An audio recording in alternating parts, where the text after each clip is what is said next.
নমস্কার বন্ধুরা, প্রতিমার আরেকটা নতুন ভিডিওতে সকলকে স্বাগত জানাই। আজ আমরা বেরিয়ে পড়েছি হসপিটালের উদ্দেশ্যে।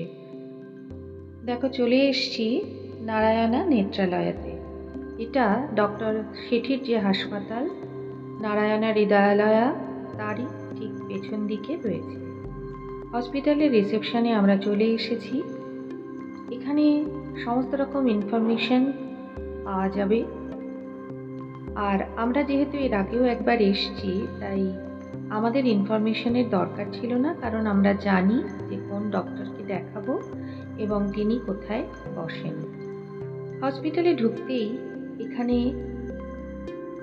শ্রীকৃষ্ণ এবং রাধার একটি সুন্দর মূর্তি রয়েছে, আর মাঝে মাঝেই মালা দিয়ে সাজানো থাকে।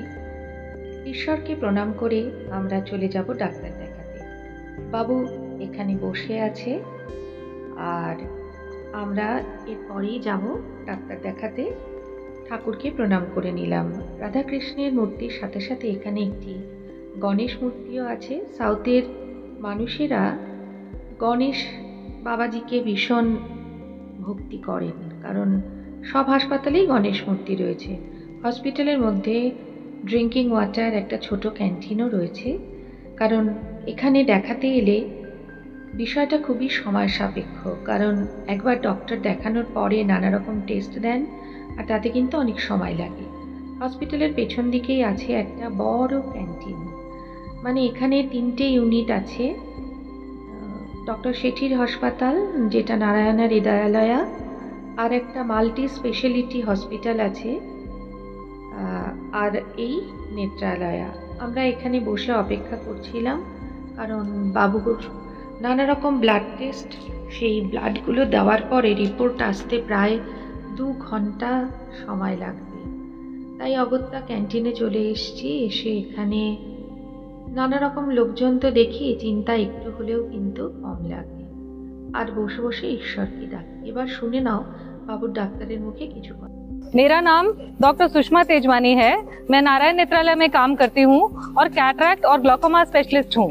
बात तो सही है, 40 साल की उम्र के बाद नजदीक का चश्मा तो आ ही जाता है, लेकिन सिर्फ इतना ही काफी नहीं है। अगर आपको लगता है कि आपको चश्मे के साथ भी अच्छा दिखाई नहीं दे रहा है, नजदीक का अच्छा दिखाई नहीं दे रहा है, ड्राइविंग के समय प्रॉब्लम हो रही है, या रात को अंधेरा होने से नजर में दिक्कत होती है, तो आपको आंख के डॉक्टर को जरूर चेक करवाना चाहिए, क्योंकि ये कैटरैक्ट भी हो सकता है, ग्लोकोमा भी हो सकता है, और कुछ और प्रॉब्लम भी हो सकती है। तो ऐसा अज्यूम करना नहीं चाहिए कि सिर्फ ये चश्मे का नंबर ही होगा। पुराने जमाने में ऐसा कहा जाता था कि मोतियाबिंदु होना बुढ़ापे की निशानी है, मगर ये सच नहीं है। मोतियाबिंदु या कैटरैक्ट किसी भी उम्र में हो सकता है। 40 या कम की उम्र में भी मोतियाबिंदु हो सकता है, और ऐसे बहुत से मरीजों का इलाज हम करते हैं।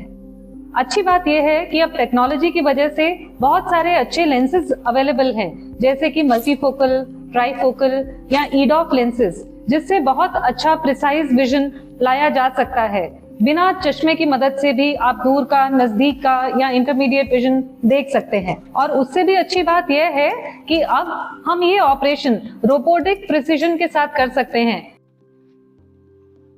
ডক্টরকে দেখানো, রিপোর্টস নেওয়া, এসব করতে করতে কিন্তু একবার সকালে বেরোলে বিকেল 5টা, 5:30 তোমাদের বেজেই যাবে।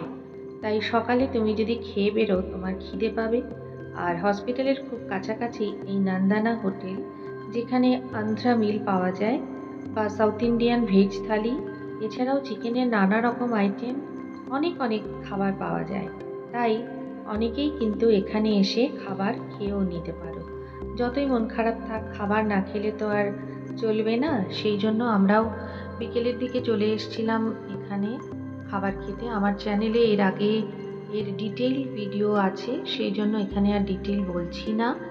নন্দানার খাবার বেশ ভালো, খেয়ে অন্তত কোনো শরীর খারাপ হয় না।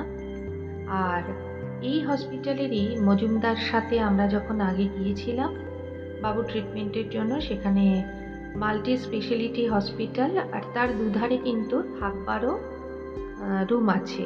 আর যেহেতু আমরা মেয়ে এখানে চাকরি করে, সেই জন্য আমরা ওর বাড়িতেই উঠি। তা তোমরা কিন্তু থাকা এবং খাওয়ার কোনো অসুবিধায় পড়তে হবে না যদি এখানে এসে ট্রিটমেন্ট করাও। বাবুর নানা রকম কমপ্লিকেশন, সেই জন্য চোখে ক্যাটারাক্ট অপারেশনের সাথে সাথে আরও নানা রকম টেস্ট চলছে। এখনও অপারেশন করিয়ে উঠতে পারিনি, তবে আশা রাখছি ঈশ্বরের ওপর এবং ডাক্তারদের ওপর তো অবশ্যই, যাতে খুব শিগগিরই বাবুর চোখের অপারেশন হয়ে যায় এবং সুস্থ হয়ে আমরা আবার কলকাতায় ফিরতে পারি। রাস্তার দুধারে এভাবে সাকুরা দেখতে দেখতেই আবার আমরা বাড়িতে ফিরে এলাম।